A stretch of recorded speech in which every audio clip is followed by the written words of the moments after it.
I printed some peonies and watercolored them, but only parts of the print. Out came these lovely images.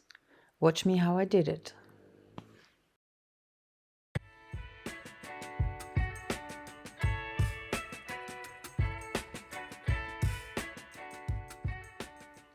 Hello Gelli fans. This is a Chinese book about coloring botanical drawings, and it has some interesting step-by-step colorations. There are several intermediate steps that have only 1 or 2 colors added to the black of the drawing, and I thought it could be useful for flower prints. I like this peony. I just learned it's peony and not peony like in German. Particularly I like the pink with its fading tones. So I thought I'd add some watercolor to the prints of the flowers I want to make today. Some peonies I had from my garden. What's the striking difference? Yes, my peonies are past their best days. And the great thing about that is I feel a lot better about pressing them into the ink-top gel plate mercilessly. There are some little rather fresh buds here. I might spare those little rascals, but we'll see. A little cleaning mini film here. There's nothing better to clean acrylics off your gel plate than baby wipes. So I'm wiping my XXL plate with them. Afterwards I use a kitchen tissue to get the soap of the baby wipes off. The paint residues you see are on the other side. I am proud to say today I was well prepared, using a thick watercolor paper. This is a box from a frame I bought, and it will serve as the outline for the print I'm taking, so that it will fit into a 28 by 35 centimeter frame. I put a paper of the same size underneath the gel plate, and now I'm indicating where I should get the paint on the plate, so I don't want to waste too much paint here.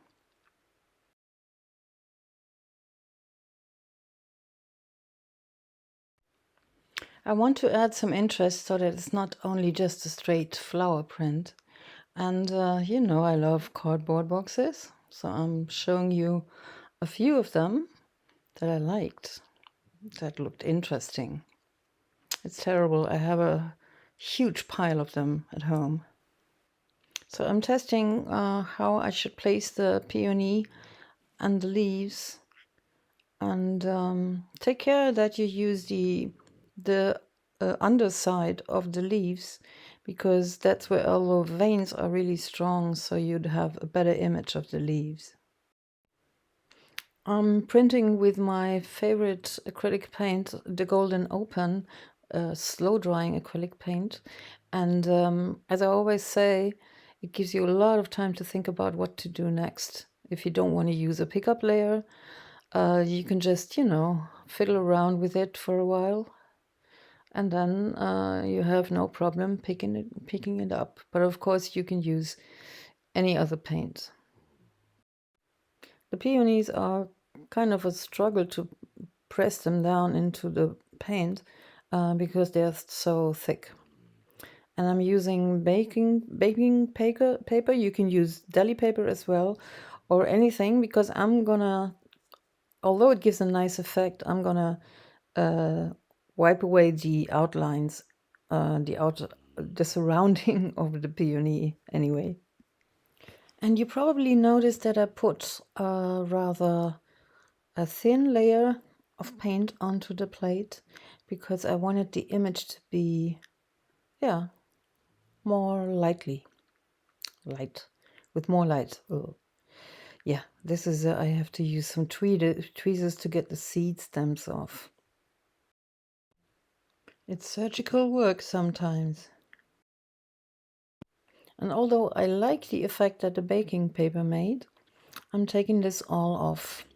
Once again, you have a lot of time with the slow drying paint. I love it already.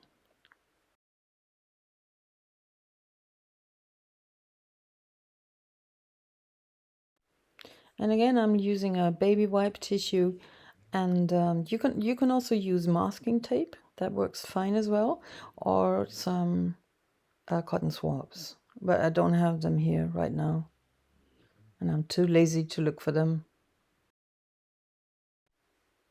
And I'm placing on that cardboard packaging frame. Doesn't matter that it's not in the same place, but the bad thing about it is I didn't register with the paper underneath correctly.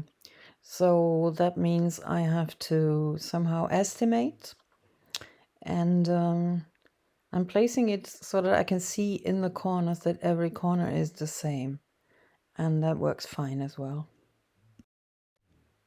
Note that I'm very careful with the paint stained hands. I should have put on gloves here really. I'll do that later.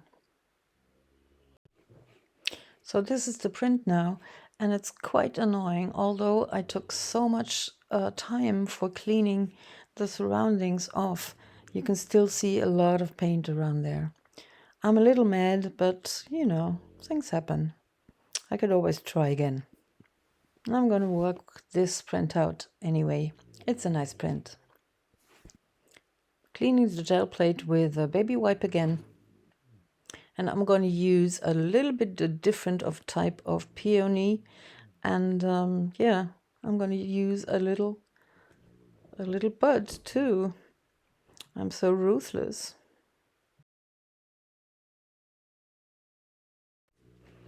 Using the same type paint, black again, and I'm going to use a little more color this time, which I think is not a good idea. It was better with a thin layer, I think. You'll see what I mean in a minute. And I'm not using the frame to print. I want to have the uneven, irregular outlines of the Brayer.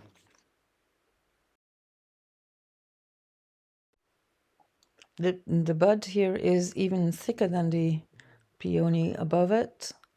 And as if this wasn't complicated enough, I'm coming in with a cardboard thingy. I think this was for a glass or a cup. It's very interesting, and I'm very aware that I'm printing a moon again, as I always do. And yeah, it's very, very hard. So I don't like it like that now. There's too much paint between the flowers, so I'm taking off a little more. But in the end, I haven't taken off enough, I think. Because I didn't want to pick up even more of the paint, because I would lose the cardboard outline, probably. I'm taking off the plant pieces, and I can see it's a very good print, although not everything is perfect. And I'm taking off the edges here, just not too much. And then it's tweezer time again, but I'm actually leaving some on it because in that area there will just be white spots, which I want today. And again, I have to guess roughly where to put the sheet on, and I really should have registered the with the underside of the paper. I'll do that next time. Lesson learned. But my estimation obviously is fine enough. I love, love, love that print. Always when I have a cardboard print, and also when there's an indication that there's going to be a moon behind the flower, that's always fine for me. So now I'm choosing watercolors. And these are my watercolor charts, and I'm going for a pink. But first, I see what springs into my mind is the Winsor & Newton Winsor Red Deep, which I love, but I'm going to use that one for the other one, I think. And there's also the Daniel Smith Quinacridone Magenta. Probably going to use that one. But then on another chart, I discovered the Van Gogh Dusk Pink, which is a highly granulating color, And I think I'm going to use this one rather. Granulating colors are always very interesting, I think.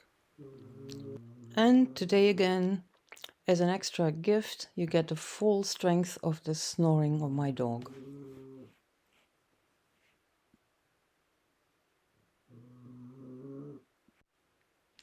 Even if you have a thicker watercolor paper, it's best to tape it down with a masking tape. I did it just on two sides, so that the paper doesn't buckle too much. And I've prepared the paint and some various brushes. This is a Chinese brush, I think.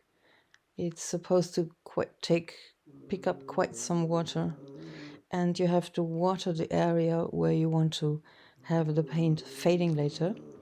And I'm doing the watering with another brush than when I'm coming in with the paint.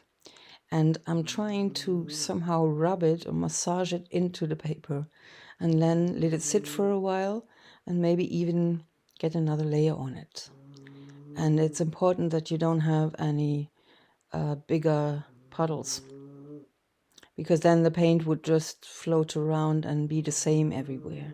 So I'm going from the corner, and the paint does the rest itself. It's spreading towards the outer rim of that petal. And as I'm going on, I'm only watering down just every second petal, so that the still watery other pieces don't float into each other. Here you can see I used a little too much water, so the paint is gonna spread too much actually and not give me a fading.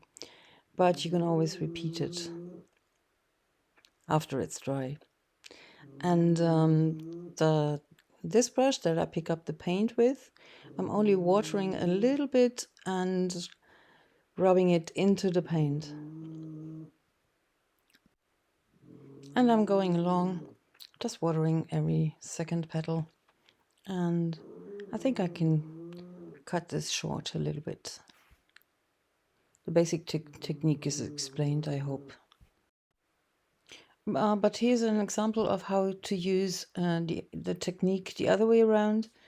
You could put some paint inside that's only diluted a little bit and then spread it out with the water. But I like the first technique the best, so I'm going on with that.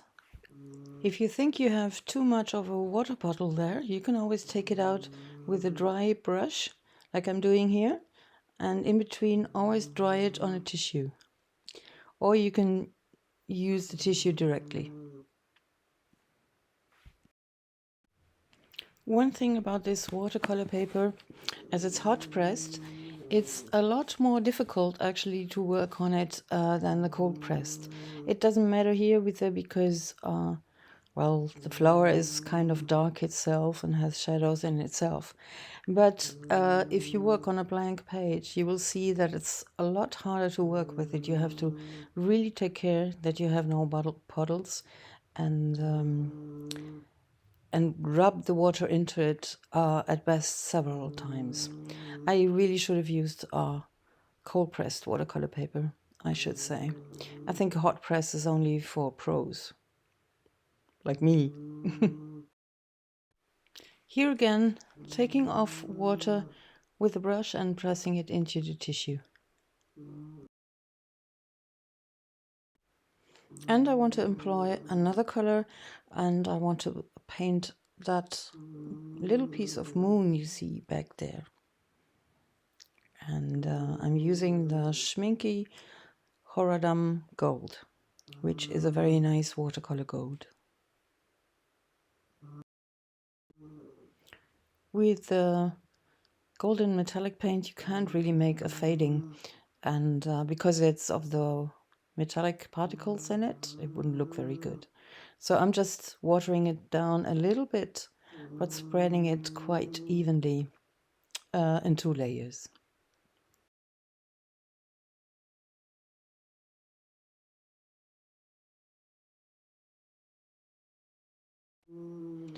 And I have decided to darken some of the areas with a colored pencil in black, Polychromos black as usual, because I want to make the flowers stand out a little bit more. And I'm kind of annoyed that there is this dark space between the flowers. But look at those yummy textures that the bud gave me. That was worth it.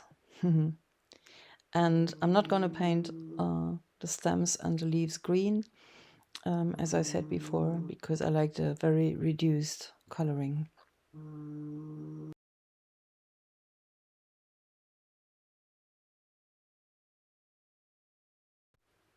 And I'm trying to lighten up those darker areas with a white pencil, but the effect is barely visible.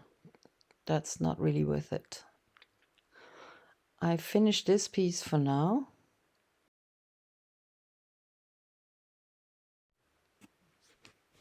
And I'm signing it. And now I'm showing you how you take off the masking tape the best. Is you heat the tape. Just be careful you don't burn your fingers. And at the same time, you take off the masking tape slowly and carefully. That's the only way I know of that you won't damage your paper. And I'm so sorry I didn't record this, but I just lightened up the areas that were too dark for my lighting with the beige acrylic paint, because the paper is slightly beige. A white wouldn't have worked. And I like it this way. I'm a little bit unhappy, but yeah, I think it's still is a nice piece of art. So moving on to the working out of the other print. It's faded a lot in the edges of the petals, so I'm very lightly drawing some rims just to know where I have to go with the water and the watercolor. And later I'll erase these lines. And I'm basically working with the same technique, watering first and then coming in with the paint. And I'm using the Winsor Red Deep this time, which is such a great red.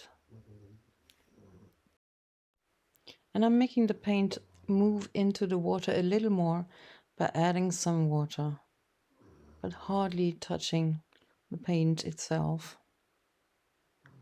I just love that when the watercolor moves and does its own thing.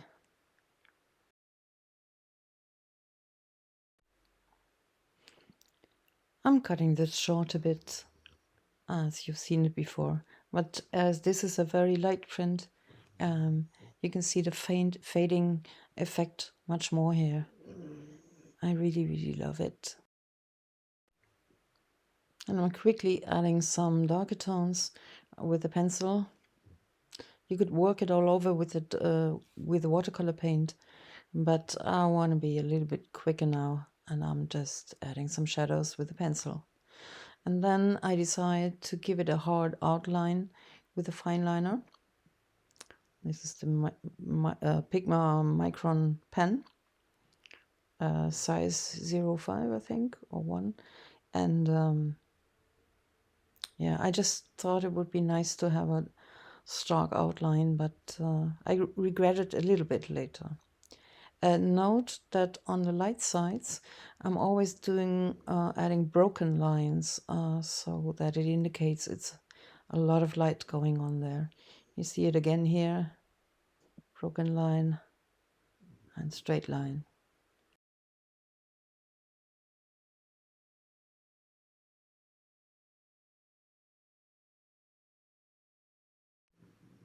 And adding some more subtle shadows where petals and the leaves would throw shadows. Oh look, I failed there. What I'm doing now is I'm trying to do something so that the red dot disappears somehow, and I just want to see how the blue looks outside the flower, because yeah, I'm smearing this a little bit with this smearing stick, and I don't remember what it's called, and I kind of like it, so I'm using watercolor now to give the whole flower a little more depth by having a little bit of a background. Same technique, watering and coming in with, this is an indigo color. And letting it spread itself a little bit by adding a little more clear water. It also at the same time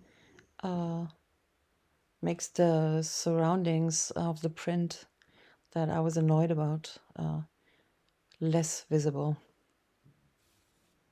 So I'm taking the pencil off here and I'm doing the whole thing with indigo paint.